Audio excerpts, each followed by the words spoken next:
동안 잘 지내셨습니까?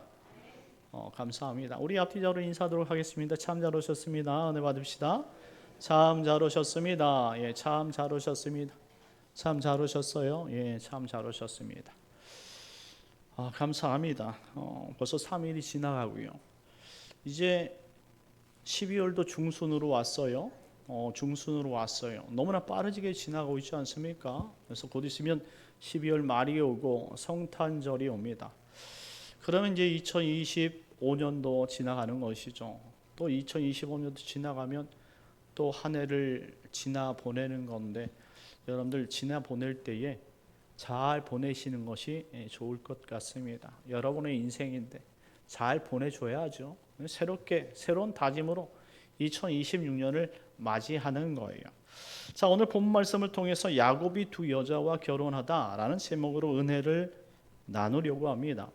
지난 시간 야곱이 드디어 20일 이상 먼 길을 걸어서 이 아버지 이삭과 어머니 리브가가 말씀하던 동방 사람의 땅, 자신의 외삼촌 라반의 집에 도착하게 됩니다.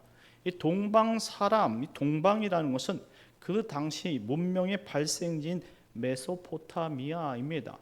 이 메소포타미아는 두 강 사이라는 뜻을 가지고 있는데요. 거기를 바벨론이라고 말하는 곳이죠. 아주 비옥한 지역이에요. 그래서 문명이 발생하게 됐지요. 그런데 이 하란, 동방 사람, 특별히 이 외삼촌 라반의 집은 하란에 있는데요. 이 하란은 이 동방 초입에 있었다 이 말이죠. 접경이 되는 곳이 이 바로 동방 사람의 땅이었어요. 야곱이 브엘세바에서 출발할 때 나이를 학자들의 이야기를 지난주에 77살이라고 말씀을 드렸습니다. 깜짝 놀랐어요. 저는 학자들이 거짓말하는 줄 알았는데 학자들이 거짓말할 일은 전혀 없는 것이죠. 77살 그때 이 야곱이 자신이 원래 있던 아버지 이삭의 집에서 이 라반의 동방의 땅까지 약 720km를 걸어갔어요. 이 720km를 걸으려면 약 20일 정도를 걸어야 한다고 합니다. 여러분들 시간이 날 때마다 20일 동안 계속 전진하여 720km를 간다는 것? 쉽지 않아요. 그냥 여기서 우리가 걸어서 부산을 왕복하는 것과 같은데요. 그게 쉬운 일이겠습니까? 너무나 어려운 일이죠. 그래서 하나님께서 이 불안과 두려움을 없애주기 위해서 출발할 때 이미 야곱을 만나 주셨어요. 베델에서 만나 주시고 하늘 사닥다리 꿈을 꾸게 하시고 내가 너와 함께하고 있어 라는 사실을 강조해 주셨다 이 말입니다. 그런데 이 야곱은 어땠습니까? 그때 자신이 서원 3가지를 했는데 3가지는 중요한 게 아니에요. 워낙 이 야곱은 자신의 이속이 너무나 빨랐고 계산적이었고 자신에게 이익이 없다면 그 어떤 서원도 하지 않는 사람입니다. 한마디로 인간적인 사람이. 야곱이라는 이름은 사기꾼이라는 이름을 가지고 있어요. 자기 이름대로 사는 것이 야곱이었다 이 말이죠. 아직 하나님을 만났음에도 불구하고 감흥이 없는 것을 보니까 영적 눈치가 상당히 없다라는 것을 알 수 있어요. 우리가 교회를 나와도요, 주님을 만났을 때 빨리 순종하는 사람이 있는가 반면에 두들겨 맞고 순종하는 사람들이 있어요. 순종하다가 또 순종하지 않는 사람들, 뺀질거리면서 두들겨 맞는 사람들이 참 많습니다. 왜 그럴까요? 영적 눈치가 없어서 그래요. 더 맞아봐야 그때야 조금 깨닫는 것이죠. 그래서 몸이 막 두들겨 맞아야지 정신을 차리는 그런 사람들이 있다 이 말입니다. 혹시 우리 가운데 더 맞기를 원하시는 분이 계십니까? 하나님의 말씀을 따라보지 마십시오. 자신의 뜻대로 살아보십시오. 마치 자신의 주장을 그냥 마치 하나님 뜻대로 야곱처럼 해보십시오. 잘 되는 것 같아도 결국 망치는 일이에요. 인생을 망치고자 한다는 사람들은 하나님의 말씀을 역행해보라 이 말입니다. 그러면 어떤 결과가 있겠습니까? 자, 이제 야곱은 영적 눈치가 없이 이제 20일을 걸어서 77세 된 이 야곱이 밧단 아람 그리고 자신의 외삼촌 라반의 집에 도착하게 됩니다. 두 번째 놀란 일이 여기서 터지죠. 뭡니까? 처음 만난 라헬의 입맞춤을 했다 이 말이에요. 이 남자를 모르는 라헬에게 과감하게 키스를 함으로 말미암아 나 사나이야. 비록 나이는 77세 된 사나이야. 끔찍했을 것 같습니다. 그리고 나서 너무나 기뻐서 울었다라고 지난 시간에 읽었어요. 그 울었다라는 표현은 여러 가지 미묘한 감정들이 있었다라는 표현이에요. 아리따운 내 아내를 만나서 울었던 것은 아닌 것 같고요. 얼마나 사람이 그리웠는지 자신이 이제 도착하고 안도했다라는 마음에 이제 너무나 평안했다라는 그 기쁨의 눈물이었겠지요. 이제부터 야곱은 라반의 집에 머무르면서 자신이 해야 할 일을 찾기 시작해요. 왜? 야곱은 눈치가 상당히 빠른 인물이었어요. 계산적이라고 그랬잖아요. 그러니 어떻게 자기가 이곳에서 살아야 하겠다라는 것을 계산하고 있었던 거예요. 그때 한 달쯤 일하고 있었는데 이 본문 15절 말씀에 보니까 그때서야 라반이 이야기를 꺼냅니다. 네가 비록 내 생질이나 어찌 그저 내 일을 하겠느냐. 한마디로 공짜로 계속 내가 일을 시킬 수 있겠느냐라는 말이에요. 한 달 동안 공짜로 일했다는 말이에요. 그래서 서로가 눈치를 보는 거예요. 제가 지난주에도 말씀을 드렸잖아요. 라반도 상당히 계산적이라고요. 서로 머리 싸움을 하고 있는데 한 달 동안 지금 라반이 마치 야곱을 이긴 것처럼 된 거예요. 그래서 너무나 미안했는지 이제 공짜로 일하기에 좀 그러니까 네가 삭슬 정해라 이렇게 얘기를 합니다. 이때 라반에게 두 딸이 있는데 그때 이 야곱이 자신의 생각을 돌려서 이 두 딸 가운데 누구요? 라헬을 주시면 내가 7년 동안 무료 봉사합니다. 당연히 무료 봉사하지요. 왜냐하면 사위가 되잖아요. 내가 라반 우리 장인어른의 사위가 돼서 내가 충성을 다할 것을 굳게 맹세합니다. 이렇게 했다 이 말이에요. 이때 이 라반은 흡족했을까요? 전혀 그렇지 않아요. 라반도 분명히 레아도 사랑하고 라헬을 사랑했을 거예요. 생각하지 않았겠습니까? 요놈한테 내 딸을 줘? 이런 머리를 얼마나 굴렸겠어요. 굴리고 또 굴리고 서로 굴리다가 보니까 서로 이 합의점을 찾는데 그래 어차피 이 아브라함의 형님도 있고 내가 그래서 아브라함과 이삭 형님도 있고 그래서 그 생각해 보면 그래 이 정도는 내가 결정해야지 그렇게 순응했는지는 모르겠습니다. 그런데요 그것이 쉬운 결정은 아니었어요. 그래서 이제 야곱은 라반의 여식 가운데 이 눈이 부리부리하고 곱고 아리따다라고 표현된 라헬을 선택해서 7년 동안 열심히 일하기 시작합니다. 자, 17절 18절 말씀 다 같이 읽겠습니다. 시작. 레아는 시력이 약하고 라헬은 곱고 아리따우니 야곱이 라헬을 더 사랑함으로 대답하되 내가 애삼촌의 작은 딸 라헬을 위하여 애삼촌에게 7년을 섬기리이다. 7년을 섬기리이다. 그래서 이 라반이 결정을 해서 그래 좋다. 7년 후에 보자 라고 네가 일을 정말 잘한다면 7년 후에 내 딸을 주마 라고 그렇게 서로가 합의점을 찾은 것입니다. 그리고 야곱이 라헬을 얼마나 사랑했었는지 빨리 결혼하고 싶은 마음에 20절 하반절 말씀에 보니까 7년을 며칠같이 여겼다 이렇게 표현하고 있습니다. 얼마나 기쁘게 일을 했는지 시간이 막 더디 흐르지 않았어요. 그냥 쏜살같이 지냈던 거예요. 라헬을 위해서 뭐든지 저 라헬을 쟁취하기 위해서는 내가 무엇이든 다 할 수 있어. 항상 머릿속에 라헬 여기서 라헬 그래서 생각에 라헬 했어요. 예, 그랬습니다. 그래서 야곱에 있어서 7년 매우 행복하고 너무나 달콤한 시간이었던 거예요. 근데 문제는 7년이 끝나고 시작이 됐다라는 거예요. 자, 21절에서 23절까지 말씀인데요. 21절에서 23절 시작. 야곱이 라반에게 이르되 내 기한이 찼으니 내 아내를 내게 주소서 내가 그에게 들어가겠나이다. 라반이 그곳 사람을 다 모아 잔치하고 저녁에 그의 딸 레아를 야곱에게로 데려가매 야곱이 그에게로 들어가니라. 아멘. 자, 지금 7년이 지나고 나서 지금 라반과 그리고 야곱이 약속한 여인은 라헬이었는데 지금 그 날이 되니까 모든 잔치를 다 준비를 하고 이제 결혼식을 마쳐놓고 정작 들어간 신부는 첫째 딸 레아였더라라는 말이에요. 왜 첫째 딸을 집어넣었을까요? 여긴 중요한 논리가 있는 거예요. 당대 그 지역에서는요, 첫째 딸이 시집가지 않았는데 둘째 딸이 결혼하는 법은 없었던 거예요. 7년 전에 아무리 이 야곱하고 자신이 약속을 둘째 딸을 주기로 했지만 이것은 7년 동안 어떻게 문제를 해결해 보려고 라반이 머리를 조금 그렇게 굴렸던 것이고 돌렸던 것이지, 이 지역에서 그 결혼에 대한 풍습은 바뀌지 않는다 이 말이에요. 그냥 어떻게 합니까?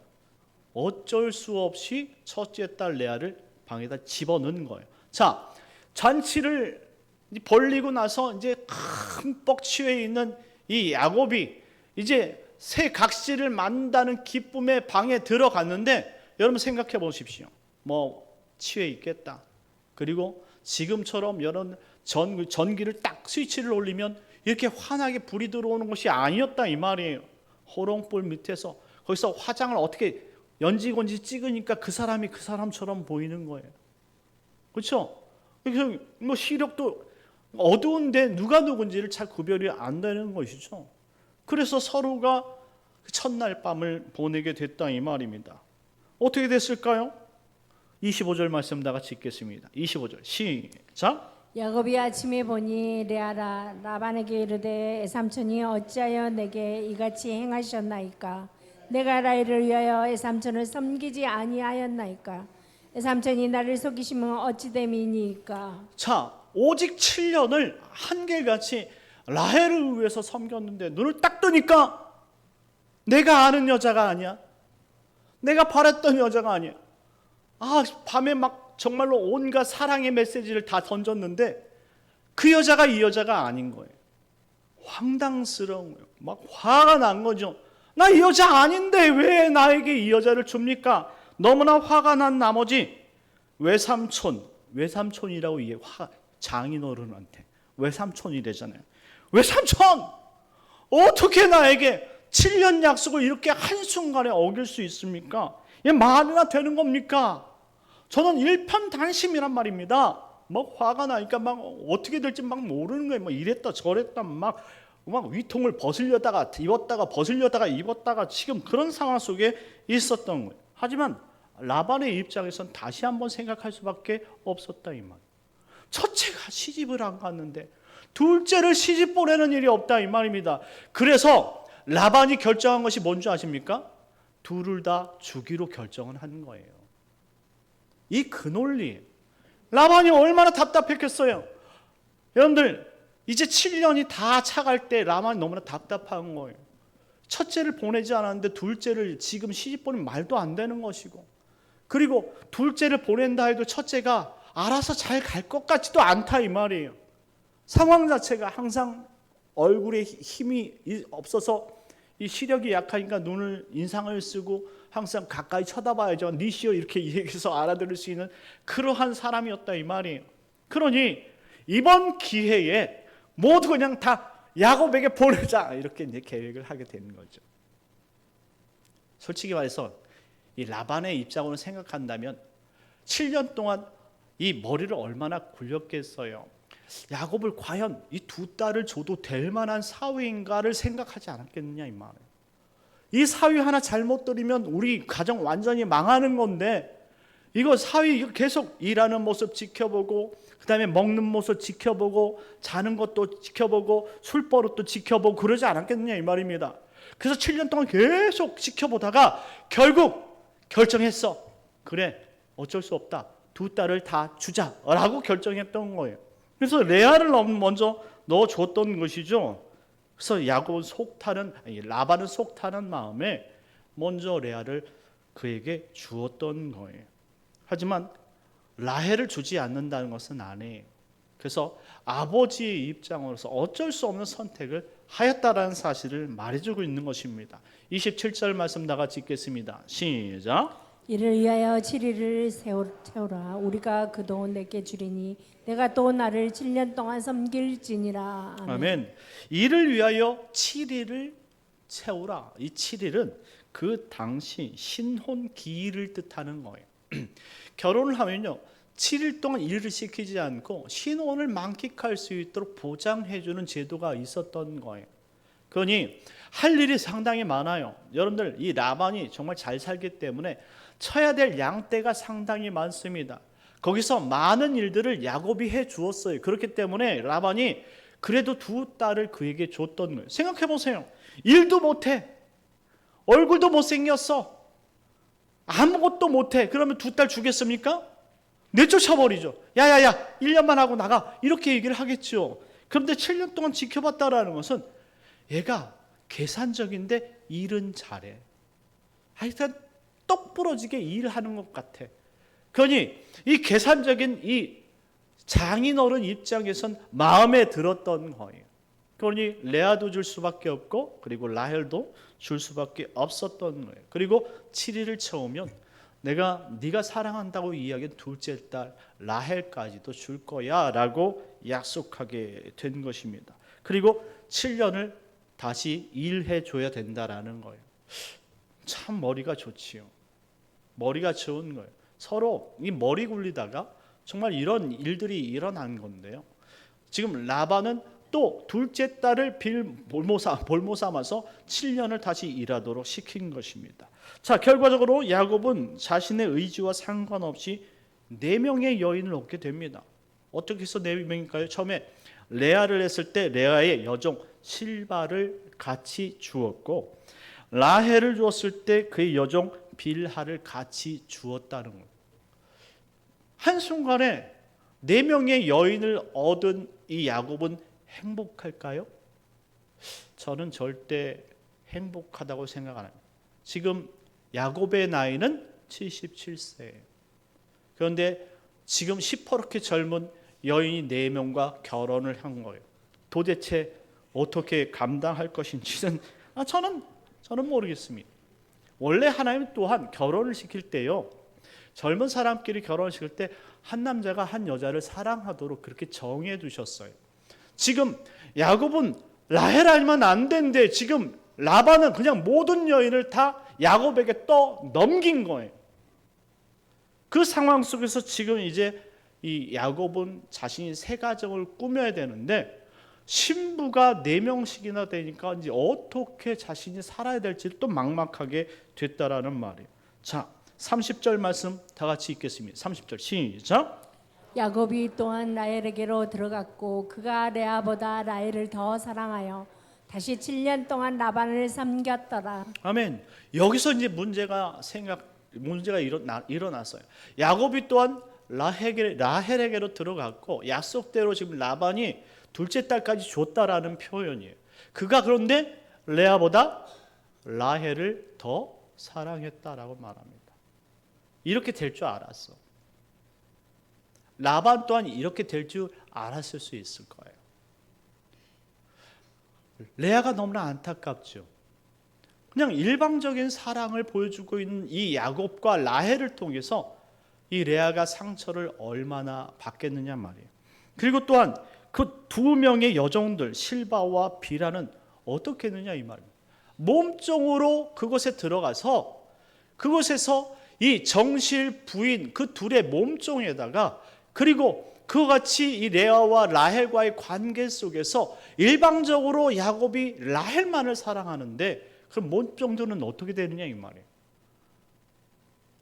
생각할 수도 없는 일들을 지금 자신은 아예 그냥 야곱에 묶여가지고 그 인생들이 그냥 막 도매금으로 다 넘어간 상황이 되었다 이 말입니다. 너무나 잔혹한 인생사가 시작이 되었던 거예요. 자, 31절 말씀 다 같이 읽겠습니다. 31절 시작. 여호와께서 레아가 사랑받지 못함을 보시고 그의 태를 여셨으나 라헬은 자녀가 없었더라. 아멘.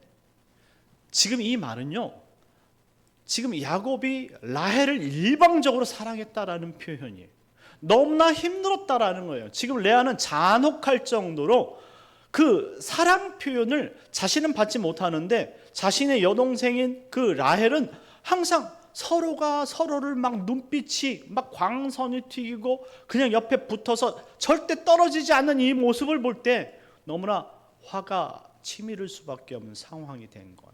아무리 착해도요, 이제 자신의 신랑이 되었는데, 그러면 반반씩을 좀 봐주던가, 좀 이렇게 비율을 맞춰서 그렇게 봐주면 좋겠는데, 이제 대놓고 이 라헬과 결혼했다는 그 이유만으로 일방적으로 이 야곱이 라헬만을 사랑하니까 너무나 소외감을 갖게 되는 것이죠.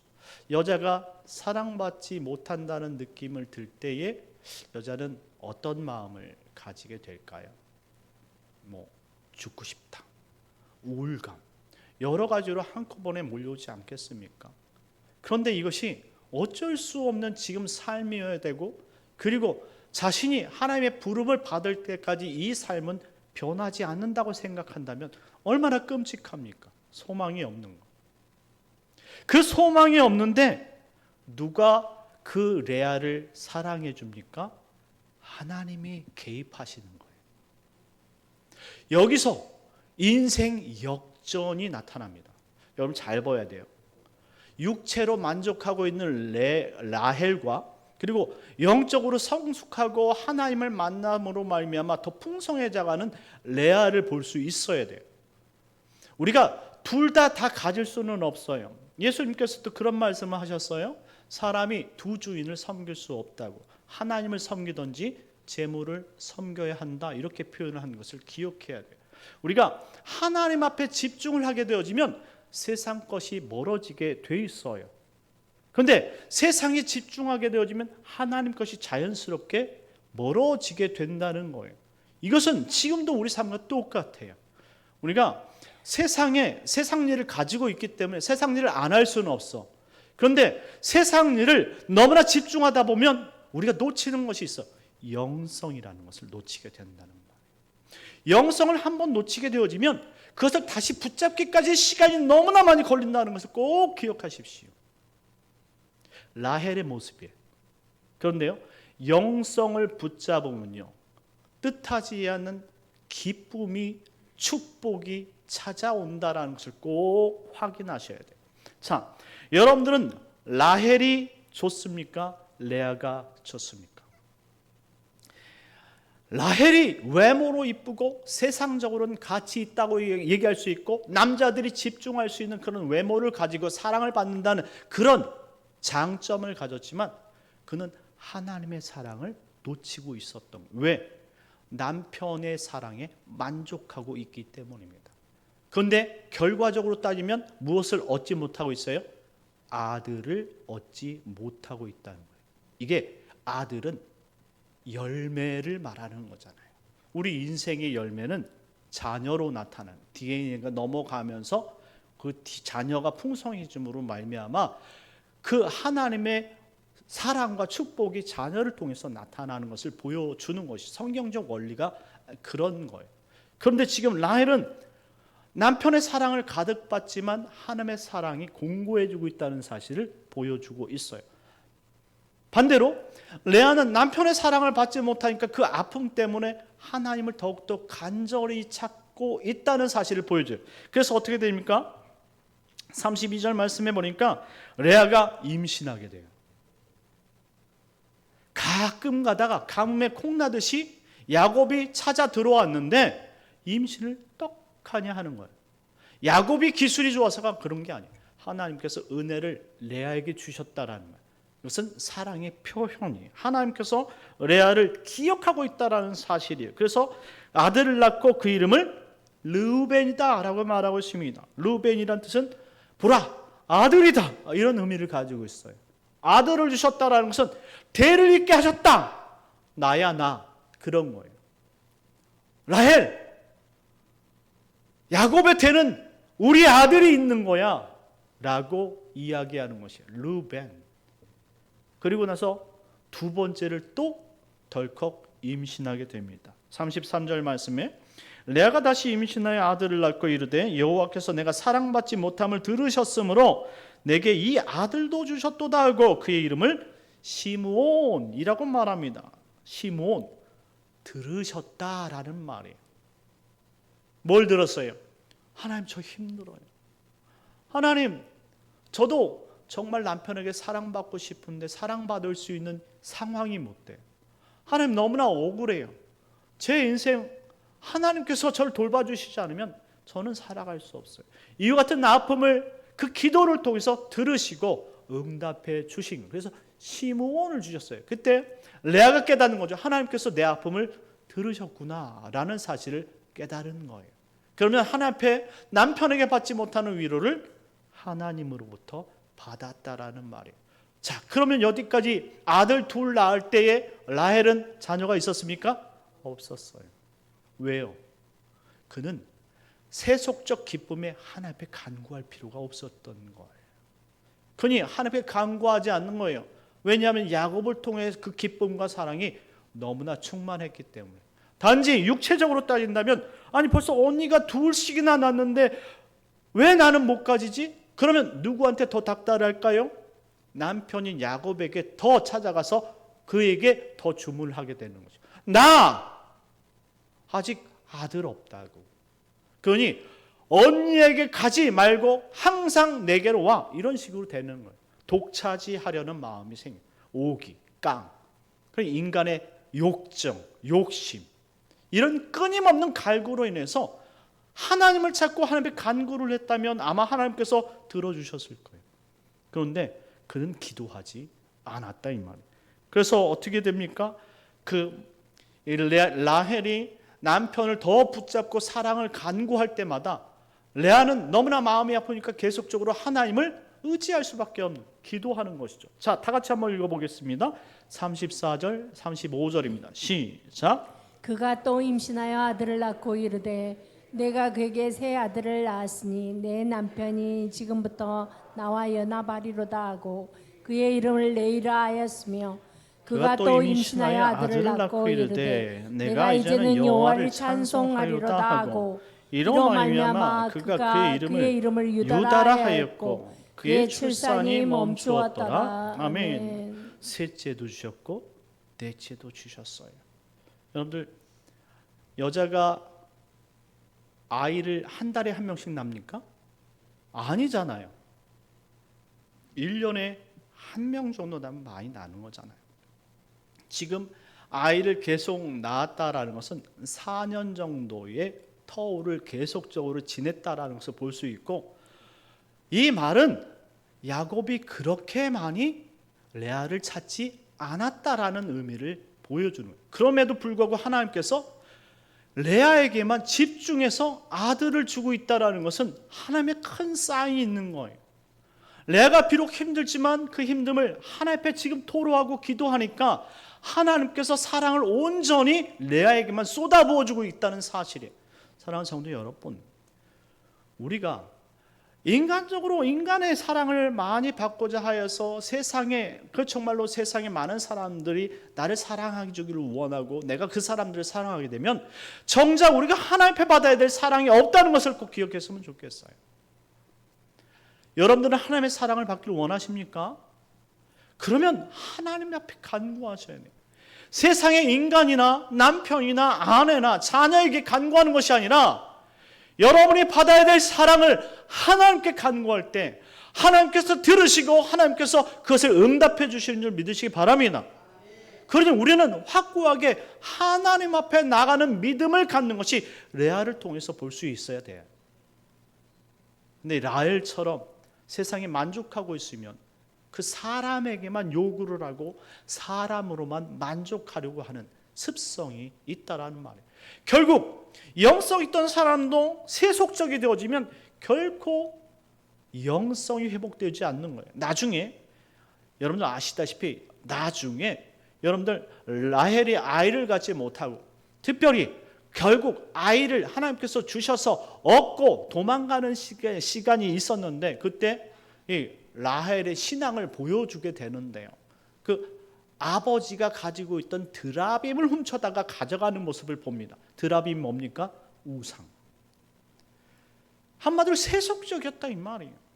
라헬은 자신이 이뻐가지고 무엇이 자랑했는지 모르겠지만 하여튼간에 세속적이고 아주 인간적이었어요. 그러니 하나님께서 그를 축복할 수가 없었어요. 물론 그의 아들 가운데 요셉이 태어나죠. 요셉은 나중에 알려지겠지만 야곱의 전부예요. 왜? 요셉은 라헬의 결정체.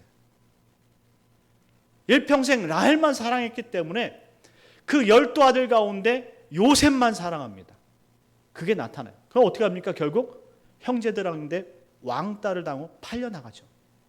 그거 다 아버지 야곱이 너무나 일방적인 사랑을 쏟아냈기 때문에 그래요. 계속적으로 그런 이야기들이 계속 가요. 우리가 예수만 잘 믿어서는 절대 안 돼요. 인륜적으로도 바르게 살아야 돼요. 도덕적으로도 윤리적으로. 그리고 부모가 되었을 땐 정말로 골고루 잘 사랑해 주는 것 참 중요하다.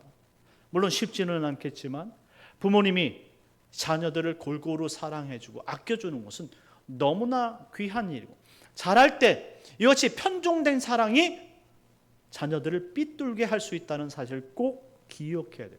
어떻게 됩니까? 이 야곱이 요셉을 키울 때 형제들은 다 일할 때 이 요셉은 색동저고리 입히고 그리고 아무 일도 하지 못하게 했어요. 그냥 일도 아무것도 못해. 그렇다고 해가지고 얘가 근데 인간성이 나쁘냐? 착하긴 되게 착해. 그래서 봉변을 나중에 당하게 되는 것이죠. 다시 돌아와서 오늘 세 번째 아들을 낳고 나서 레위라고 이야기하면서 연합. 하나님, 남편과 하나 되게 해주세요. 남편의 마음을 돌려주세요. 이 레위입니다. 그리고 그것이 안 되니까 마지막에 다 내려놓고 하나님, 넷째까지 주셔서 너무나 감사합니다. 찬송합니다. 그래서 유다라는 이름을 지어주죠. 그 유다에서 누가 나옵니까? 메시아가 나오는 거예요. 다윗 왕이 나옵니다. 한마디로 레아의 그 신앙의 혈통을 따라서 다윗 왕이 등장하는 것이고, 그리고 그 혈통을 따라서 메시아가 등장한다는 거예요. 그럼 요셉은 뭐냐? 요셉은 육적인 장자인 것이죠. 그 육적인 장자는 뭐합니까? 형제를 보호해 주는 것이 그의 인생의 목적이 되는 것이죠. 결국 진짜 잘된 것은 레아의 마지막 아들 유다였다라는 사실을 기억할 필요가 있습니다. 하나님께서 진정 원하는 것은 무엇이냐? 세상의 욕심이 아닌 영적인 욕심으로 하나님과 소통하고 하나님께서 원하시는 기도로 정말로 힘들고 어렵지만 그 하나님과 사랑을 나눌 때에 진정한 만족함이 있고 하나님이 그를 통해서 축복하시는 줄 믿으시기 바랍니다. 그게 바로 하나님께서 원하시는 일들이에요. 자, 반대로 지금 4명 유다까지 낳을 때 라헬은 아들이 한 명도 없었어요. 그러면 라헬의 마음은 어땠을까요? 수치스러웠을 거예요. 당대 여자가 아무리 정실 부인이라 할지라도 아들을 낳지 못하면 수치를 당하게 되어 있어요. 그게 더 애원하게 되고 더 야곱을 의지하게 되는 것이죠. 왜 이렇게 하나님을 의지하지 못하는 걸까요?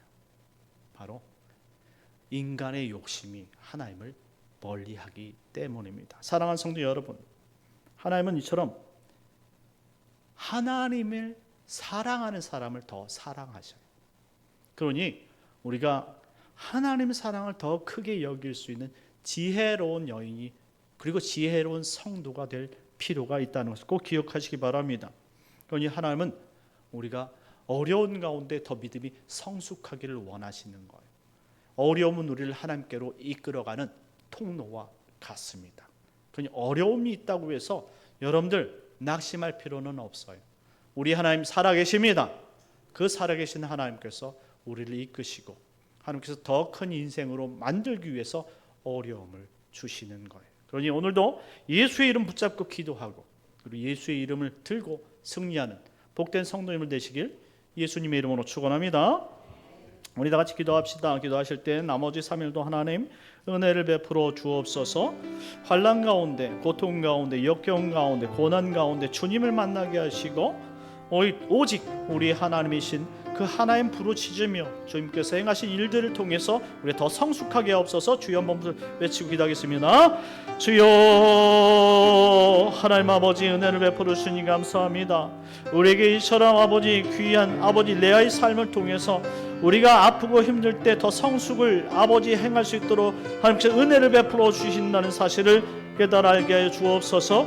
아버지 연약할 때에도 힘들 때에도 우리와 동행하신 그 하나님 바라보게 하여 주시옵시고 아버지 주님과 동행함으로 말미암아 우리 모든 문제가 하나님을 통해서 해결된다는 사실을 깨달아 알게 하여 주옵소서. 세상 사람들이 다 우리를 외면하고 모른 척할 때도 하나님께서 우리를 알고 함께 하시오니 하나님 그것으로 우리가 기뻐하며 만족할 수 있는 복된 성도들이 되게 하여 주옵소서. 예수님의 이름으로 기도합니다.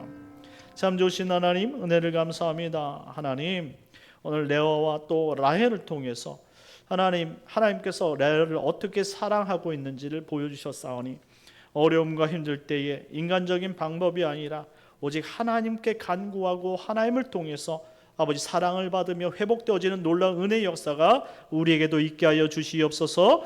아버지 나머지 3일도 주님과 동행함으로 말미암아 기쁨이 넘치고 성장과 성숙을 이루어가는 우리 성도들 되게 할 것을 믿사오며 예수님의 이름으로 기도드리옵나이다. 아멘.